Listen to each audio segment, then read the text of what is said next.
नमस्कार दोस्तों। तो आज हम शुरू करने आ रहे हैं securities operations and risk management. तो अभी जो सर्टिफिकेशन है, मतलब ये जो सर्टिफिकेशन है ये किन लोगों के लिए पहले जान लेते हैं। देखिए, पहले हम ये समझ लेते हैं कि इस बुक को पढ़ने के बाद हमें किस चीज़ की नॉलेज होगी। तो हमें जो हमारा फाइनेंशियल मार्केट है, ठीक है, यानी कि उसको हम दो कैटेगरी में डिवाइड कर सकते हैं। एक हमारा सिक्योरिटी मार्केट और हमारा मनी मार्केट है ना, उसके बारे में हमें नॉलेज हो जाएगी। अब कुछ लोगों को इसके बारे में भी नहीं पता होगा, ठीक है, मतलब कुछ लोग बिगिनर हैं, तभी वो ये बुक पढ़ रहे हैं या फिर ये कोर्स कर रहे हैं। तो अगर आप एक बिगिनर हो, मतलब आप एक स्टॉक मार्केट के बारे में अगर आप जानना चाहते हो, तो ये बुक आप पढ़ सकते हो, मतलब ये पूरा मॉड्यूल आप देख सकते हो। या फिर अगर आप सर्टिफिकेट चाहते हो तो ये सही, आप ये पूरी पूरी बुक आप उस पॉइंट ऑफ व्यू से भी आप पढ़ सकते हो। ठीक है, मतलब अगर कोई बिगिनर है, कोई स्टॉक मार्केट के बारे में जानना चाहता है या फिर मनी मार्केट के बारे में जानना चाहता है, तो ये बुक उसके लिए स्पेशली, ठीक है, मतलब इससे आपको पूरा जो फाउंडेशन है वो एकदम क्लियर हो जाएगा अच्छे से। ठीक है, तो ये बुक उसके लिए। तो इसमें टोटल हमारे जो चैप्टर्स है वो 8 चैप्टर हैं। तो इस वीडियो में हम जो हमारा चैप्टर 1 है वो शुरू करने जा रहे हैं। और इसके साथ साथ एनएसएम के और भी ऐसे एग्ज़ाम्स हैं जिसके लिए आपको ये बुक पढ़ने की ज़रूरत पड़ेगी। या फिर मतलब अगर आप स्टॉक मार्केट में न्यू हैं और अगर आप एनएसएम का कोई और कोर्स करने जा रहे हैं, ठीक है, तो इस बुक को आपको पढ़नी पड़ेगी। मतलब या फिर आप ना भी पढ़ें, आपको मतलब स्टॉक मार्केट के बारे में आपको बेसिक नॉलेज होनी चाहिए। तो ये फाउंडेशन क्लियर करने के लिए अच्छी बुक है। देखिए, फर्स्ट चैप्टर में हमें पूरा इंट्रोडक्शन दे रखा है, ठीक है, तो इस फर्स्ट चैप्टर को हम इंट्रोडक्शन के पॉइंट ऑफ व्यू से ही पढ़ेंगे। बाकी जो चीज़ें डिटेल में हैं वो आगे आने वाले जो चैप्टर्स हैं उसमें हैं। और देखिए, कुछ चैप्टर्स ऐसे हैं ना जो कि ऑलमोस्ट देखा जाए तो हर बुक में सिमिलर है। तो उनमें से एक चैप्टर ये भी है, तो उसको थोड़ा सा ध्यान से पढ़िए अगर आप बाकी के एग्ज़ाम भी अगर आप देना चाहते हैं तो, ताकि इससे क्या होगा कि आपको वो जो चैप्टर्स हैं आपको दोबारा नहीं पढ़ने पड़ेंगे। तो इस चैप्टर को पढ़ने के बाद हमें किन किन चीज़ों की नॉलेज हो जाएगी। तो पहला है सिक्योरिटी मार्केट का मतलब हमको समझ में आ जाएगा, और सिक्योरिटी मार्केट का हमारी इंडियन इकोनॉमी में क्या रोल है वो समझ में आ जाएगा।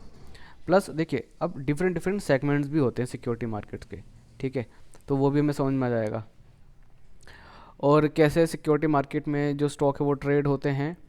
और आई एफ एस सी, ठीक है, जो लोग ऑलरेडी फाइनेंस के बैकग्राउंड से है तो उनको पता होगा, जो नहीं है वो उनको इस वीडियो में पता चल जाएगा। ठीक है, तो मैं इस तरीके से पढ़ाने वाला हूँ कि मैं ये जूम करके चल रहा हूँ कि आपको कुछ भी नहीं मालूम, ठीक है, आपको सिक्योरिटी मार्केट के बारे में कुछ भी नहीं मालूम।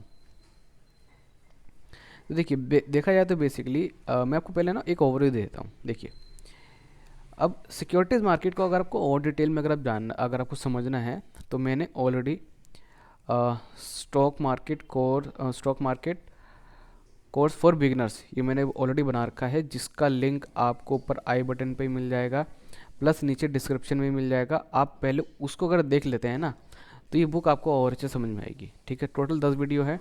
और उसमें मैंने पूरा अच्छे तरीके से समझा रखा है कि स्टॉक मार्केट कैसे वर्क होता है, एक कंपनी स्टॉक मार्केट कैसे लिस्ट होती है, स्टॉक कैसे ट्रेड किया जाता है, और शॉर्ट सेलिंग, ठीक है, सेटलमेंट कैसे होती है, मार्केट पार्टिसिपेंट्स, मतलब आपको अच्छे से समझ में आ जाएगा। ठीक है, तो मैं तो ये सजेस्ट करूँगा पहले आप वो वीडियो देख लीजिए। ठीक है, अगर आप वो वीडियो नहीं देख रहे हैं तो फिर भी मैं आपको एक छोटा सा ओवरव्यू दे देता हूँ। देखो, अब स्टॉक मार्केट एक्चुअल में है क्या। देखिए, स्टॉक मार्केट एक ऐसी जगह है यहाँ पर हम कंपनी के शेयर बाय और खरीद सकते हैं। अब ये ऊपर से क्या होगा कुछ लोगों के, ठीक है, मैं इसको सिंपल लैंग्वेज समझाता हूँ। सपोज दैट मान लेते हैं आपका घर है, ठीक है, ये आपका घर है और आप इसके अकेले ओनर हो। आप इसके अकेले ओनर हो, यानी कि इस कंपनी का 100% ऑनरशिप किसके पास है, आपके पास है ना। मान लेते हैं कि आपने क्या करा, आपने आधी प्रॉपर्टी अपने भाई के नाम कर दी या फिर अपने पापा के नाम कर दी। तो उस केस में क्या हुआ कि ये हो गए आप, ये मान लेते हैं आपके डैड है, ठीक है, तो 50% आपके पास है ऑनरशिप, 50% आपके पापा के पास है ना। घर तो एक ही है लेकिन, तो मैं अब इसको मैं ऐसे कह सकता हूँ कि मतलब इस घर का आधा हिस्सा तुम्हारे पास है और आधा हिस्सा आपके पापा के पास है। तो हिस्से को इंग्लिश में क्या कहते हैं, शेयर, मतलब पोर्शन बोल सकते हो आप। ठीक है, तो वो किसके पास है, आधा आपके पास है और आधा आपके फादर के पास है। ठीक है, तो आप इसको शेयर भी आप बोल सकते हो। तो उसी तरीके से स्टॉक मार्केट में क्या होता है कि मान लेते हैं एक कंपनी है, ठीक है, अगर मैं कहता हूँ कि आपने कंपनी के 10% शेयर आपने खरीदे हैं, ठीक है, आप उसको स्टेक भी बोल सकते हो, स्टेक, ठीक है। मैंने एक कंपनी के, पहले आप ऐसे समझ लिए कि मैंने कंपनी के 10% शेयर खरीदे हैं, तो मतलब मैं क्या कह रहा हूँ कि कंपनी की जितनी भी ऑनरशिप है ना, कंपनी की जितनी भी ऑनरशिप है उसमें से 10% हिस्सा मेरे पास है, ठीक है। तो उसी तरीके से अलग अलग जो शेयर होल्डर्स होते हैं, ठीक है, किसी के पास ज़्यादा हिस्सा, किसी के पास ज़्यादा हिस्सा होता है, किसी के पास छोटा हिस्सा होता है, ठीक है। तो आई थिंक ये चीज़ आपको अब समझ में आ गई होगी। तो अब पढ़ते हैं हम आगे। तो शेयर, अब देखिए, अब आपने खरीद तो लिया, ठीक है, अब उसको बेचो कैसे? या फिर आप पहले ही समझिए कि अगर आपको किसी कंपनी के शेयर खरीदना है तो आप कहाँ से खरीदोगे? काम मतलब कि जो कंपनी का ऑनर है क्या उसके पास जाओगे आप कि हाँ कि सर मुझे आपकी कंपनी के शेयर खरीदना है? तो इसी प्रॉब्लम का सोल्यूशन निकालने के लिए बनाया गया शेयर मार्केट, ठीक है। अब जैसे मैं कंपनी हूँ, ठीक है, ये मान लेते हैं स्टॉक एक्सचेंज है, ठीक है, ये है स्टॉक एक्सचेंज, ठीक। मैं कंपनी हूँ, मैंने कहा यार मुझे अपनी कंपनी के शेयर बेचने हैं, कहाँ जाऊँ? अब ऐसे लोगों के पास जाऊँगा तो पता नहीं लोग खरीदे ना खरीदे, ठीक है। हाँ अगर कोई कंपनी जानी मानी फिर तो भाई खरीदेंगे, जैसे रिलायंस हो गई।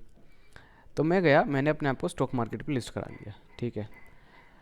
इसको ऐसे समझ लीजिए कि मतलब जैसे आप एक किसान हो और आपने आलू उगाए हैं तुम बहुत सारे, अब आपको बेचना है, तो आप कहाँ जा सकते हो? मंडी में जाओगे ना, मंडी में जाओगे, फिर वहाँ पे लोग आएंगे, ठीक है, वो मोल भाव करेंगे, फिर आप उनको आलू दोगे, वो आपको पैसा देंगे। तो उसी तरीके से आपने अपने आप को स्टॉक एक्सचेंज पे लिस्ट करा लिया, ठीक है। अब लोग आएंगे देखेंगे अच्छा ये कंपनी है, इसका एक शेयर है 5 रुपये का, चलो मैं ख़रीद लेता हूँ, ठीक है। समझ में आ गया ना? तो एक शेयर कितने का? 5 रुपये का। तो वो नंबर ऑफ़ शेयर के ऊपर भी होता है, ठीक है, कि आपकी कंपनी के पास मतलब कितनी ओनरशिप है। ऐसा हो सकता है ना, जैसे मान लेते हैं कि आपकी कंपनी की, जैसे घर की वैल्यू होती है उसी तरीके से आपकी कंपनी की वैल्यू 10 लाख। तो आपने कहा यार अब 10 लाख को मैं बेचूँ कैसे? तो आपने उसको क्या करा, आपने उसको छोटे छोटे हिस्सों में डिवाइड कर दिया, ठीक है। आपने 10 लाख को आपने 1,000 शेयर में आपने डिवाइड कर दिया, ठीक है। अगर आप 1 लाख शेयर को अगर आप 1,000 में डिवाइड करते हो, यानी कि एक शेयर की वैल्यू हो गई 100 रुपये, है ना? एक शेयर की वैल्यू कितनी हो गई? 100 रुपये हो गई। तो अब मैं आया स्टॉक एक्सचेंज पे, तो मैंने कहा भाई मुझे एक शेयर चाहिए, यानी कि 100 रुपये का, यानी एक शेयर मेरा हो गया। तो अगर मुझे अब पूरी कंपनी खरीदनी है तो यानी मुझे 10 के 10,000 में शेयर अब मुझे खरीदने पड़ेंगे, है ना?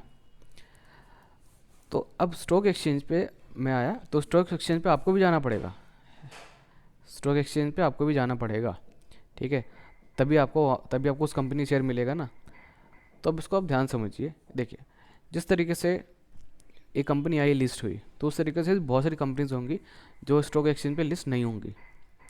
तो उनके शेयर खरीदने में आपको दिक्कत होगी, क्यों? क्योंकि फिर आपको उनके पास जाना पड़ेगा, है ना? और हो सकता है वो बेचें या फिर ना बेचें, अलग चीज़ें, ठीक है।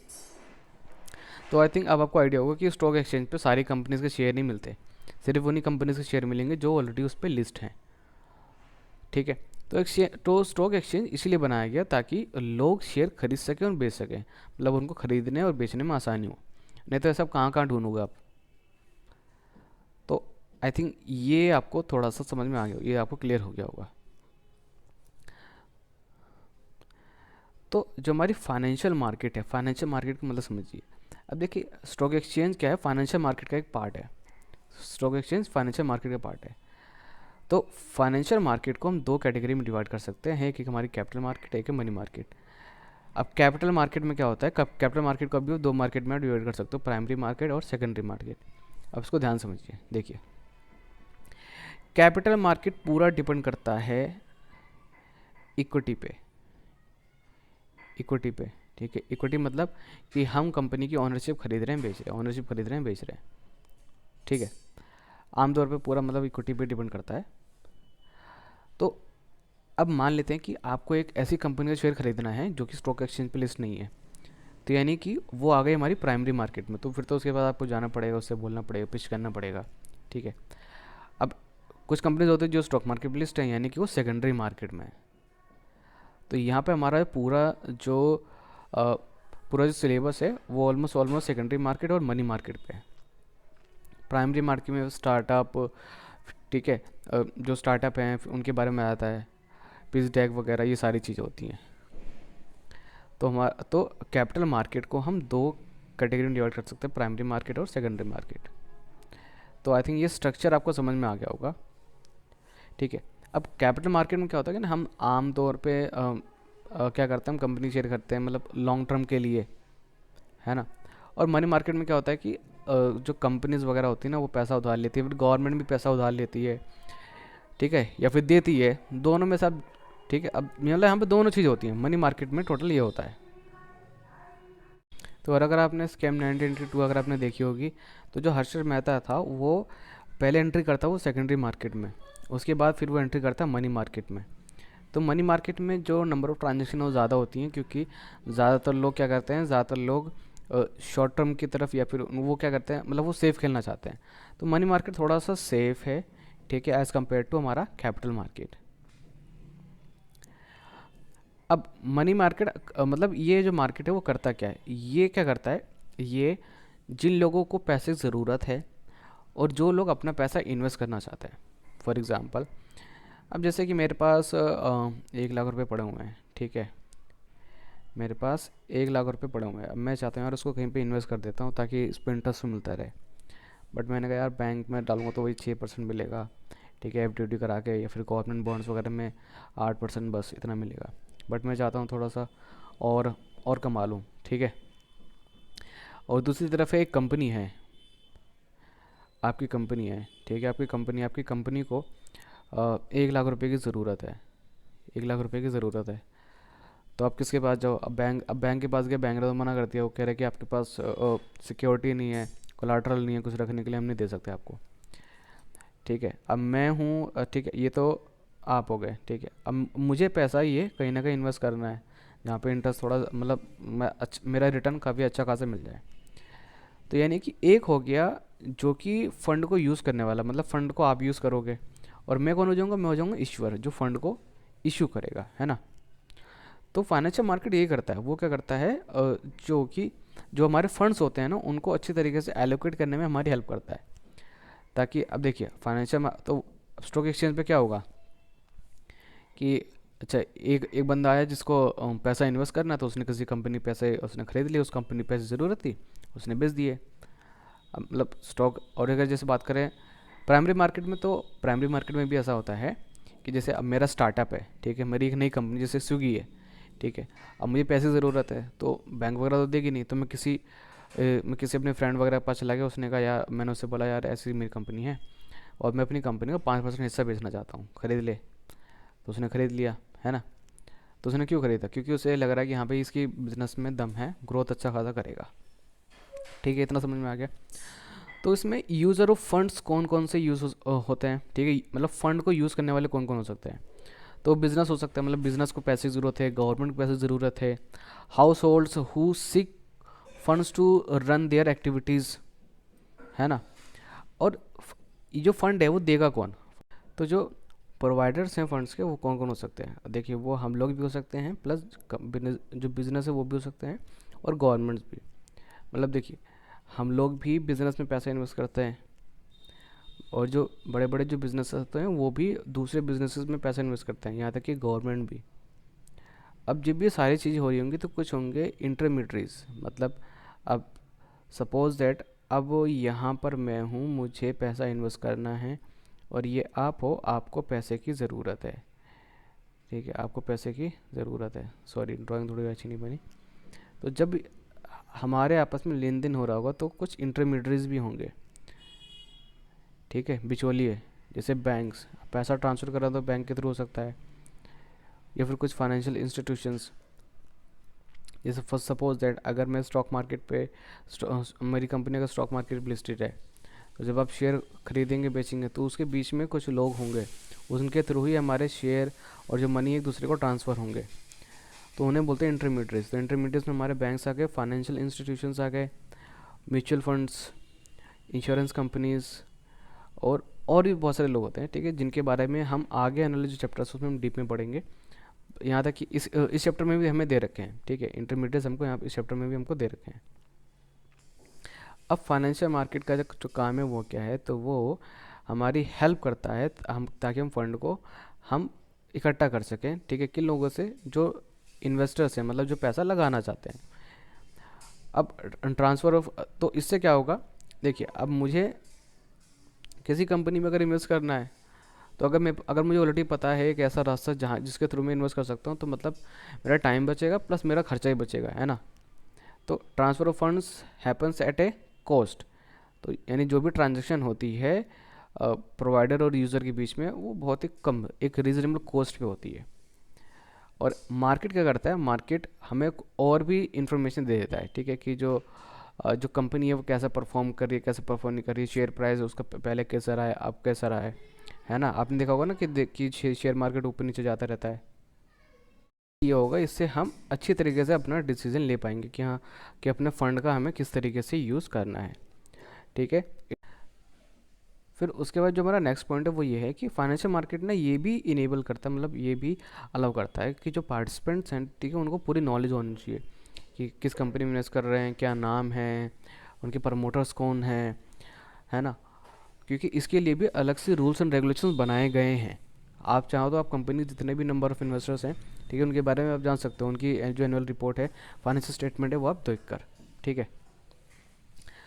और नेक्स्ट जो हमारा पॉइंट है financial market regulations and regulators, ठीक है। अब देखिए इसको समझिए, जो हमारा पूरा फाइनेंशियल मार्केट है ना, चाहे उसको मनी मार्केट बोल मनी मार्केट ले लें, चाहे यहाँ पर हम या फिर हमारा स्टॉक मार्केट ले लें, ठीक है, वो पूरे रूल्स एंड रेगुलेशंस पे चलता है।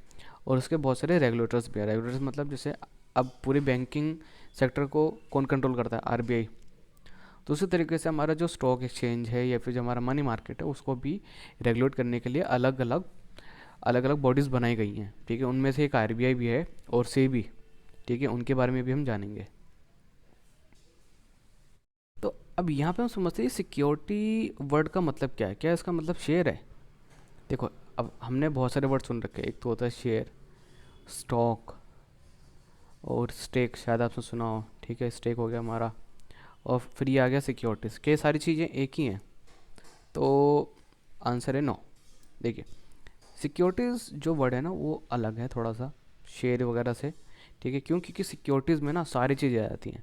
अब सारी चीज़ें मतलब उसमें शेयर भी आ गए, स्क्रिप्ट भी आ गई, स्टॉक्स भी आ गए, मतलब स्क्रिप्ट बोलते हैं, स्क्रिप्ट मतलब शेयर ही होता है, ठीक है। अब स्टॉक और शेयर में बस डिफरेंस ये होता है कि अ, अगर अगर आपके आपके पास एक से ज़्यादा शेयर है तो उसे आप स्टॉक बोल सकते हो। फिर इसमें बॉन्ड भी आ गया, डिबेंचर भी आ गया। तो ये सारी चीज़ें मतलब डेरिवेटिव्स भी हैं, यूनिट्स भी हैं और अलग अलग इंस्ट्रूमेंट्स हो गए, तो इन सारी चीज़ों को मिला के सिक्योरिटीज़ वर्ड बना है। तो अभी जो सिक्योरिटीज़ वर्ड जो है, इसकी जो डेफिनेशन है वो हमारा SCRA एक एक्ट है, ठीक है, SCRA 1956 एक एक्ट है, तो उसके अंदर सिक्योरिटीज़ की डेफिनेशन दे रखी है, जो आपको पता होनी चाहिए, जो कि एग्ज़ाम में पूछी जा सकती है, ठीक है। अब इस एक्ट के बारे में भी हम आगे पढ़ेंगे। तो देखिए, इस एक्ट के तहत ये बताया गया कि जितने भी हमारे जो शेयर्स होते हैं, ठीक है, शेयर्स को आप सिक्योरिटीज़ बोल सकते हो, स्क्रिप्ट्स को आप सिक्योरिटीज़ बोल सकते हो, स्टॉक्स को भी। अभी बॉन्ड्स क्या होते हैं, देखिए बॉन्ड्स जो है वो इशू किए जाते हैं मनी मार्केट में, एक तरीके से समझ लीजिए, ये एक ना एक डॉक्यूमेंट होता है। अब समझ लीजिए जैसे कि मैं गवर्नमेंट हूँ, गवर्नमेंट को पैसा उधार पे लेना है, तो गवर्नमेंट अगर पैसा उधार लेगी तो बदले में आपको कुछ ना कुछ तो देगी प्रूफ के तौर पे, तो एक डॉक्यूमेंट देगी जिसमें सारी टर्म्स एंड कंडीशन लिखी होंगी, तो उसे आप बॉन्ड्स बोल सकते हो, बॉन्ड्स, ठीक है। बट बॉन्ड्स हमेशा ध्यान रहे वो ना मतलब कंपनी जो गवर्नमेंट वगैरह है, ठीक है, वो जब पैसा उधार पे देती है ना तब वो इशू करती है। मतलब बॉन्ड्स भी अलग टाइप के होते हैं यार, ठीक है। ज़रूरी नहीं है कि जो गवर्नमेंट है वो आपको उधारी दे रही हो, उसमें भी अलग अलग वैरायटी होती है। डिबेंचर्स में तो हाँ, डिबेंचर्स में तो कंपनीज जो होती हैं ना वो पैसा उधार लेती हैं, तो इसके बारे में भी आगे पढ़ेंगे। डेरिवेटिव्स के बारे में हम आगे बढ़ेंगे। यूनिट्स जो है वो आमतौर पे जो म्यूचुअल फंड्स वगैरह कंपनीज होती हैं, यानी कि इनको बोलते हैं कलेक्टिव इन्वेस्टमेंट स्कीम्स। यहाँ पे इन्होंने एक नीचे दे भी रखा है म्यूचुअल फंड, ये रहा, ये दे रखा है म्यूचुअल फंड स्कीम्स, ठीक है। तो म्यूचुअल फंड के बारे में भी आगे हम पढ़ेंगे।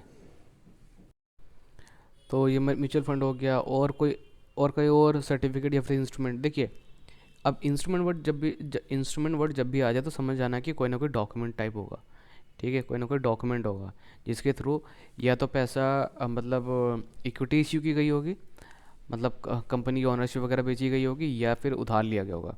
देखो दो ही चीज़ होती हैं, या तो उधार लेते हैं या फिर इक्विटी वगैरह मतलब बेची गई, या फिर हाँ कुछ सॉवरन गोल्ड बॉन्ड्स भी, ठीक है।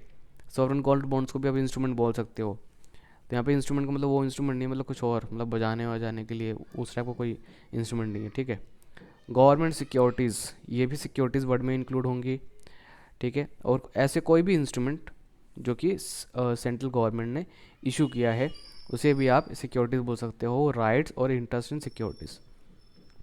तो इन सभी को मिलाकर, ठीक है, आप मतलब इन सभी को आप सिक्योरिटीज़ में इंक्लूड कर सकते हो। इन सबको आप क्या बोल सकते हो, सिक्योरिटीज़ की। मेरे पास जैसे अगर मैं पूछूं कि आपके पास कौन कौन सी सिक्योरिटीज़ हैं, तो आप बोल सकते हो कि हाँ मेरे पास म्यूचुअल फंड के यूनिट्स हैं, मेरे पास उस ABC लिमिटेड कंपनी शेयर हैं, और मैंने कुछ गवर्नमेंट बॉन्ड्स में इन्वेस्टमेंट कर रखी है, और मैं डेरिवेटिव में ट्रेडिंग करता हूँ, फ्यूचर एंड ऑप्शन में, ठीक है। तो ये सारी मेरी सिक्योरिटीज़ मेरे पास हैं। तो आई थिंक अब आपको थोड़ा समझ में आ गया होगा। तो इस सिक्योरिटीज़ वर्ड में कौन कौन सी चीज़ें इंक्लूड होती हैं, मतलब कौन कौन से वर्ड कौन कौन सी चीज़ें इंक्लूड होती हैं, ये आपको समझ में आ गया होगा। बट अभी हाँ कुछ चीज़ें जो समझ में नहीं आई होंगी, जैसे म्यूचुअल फंड और यूनिट्स वगैरह, है ना।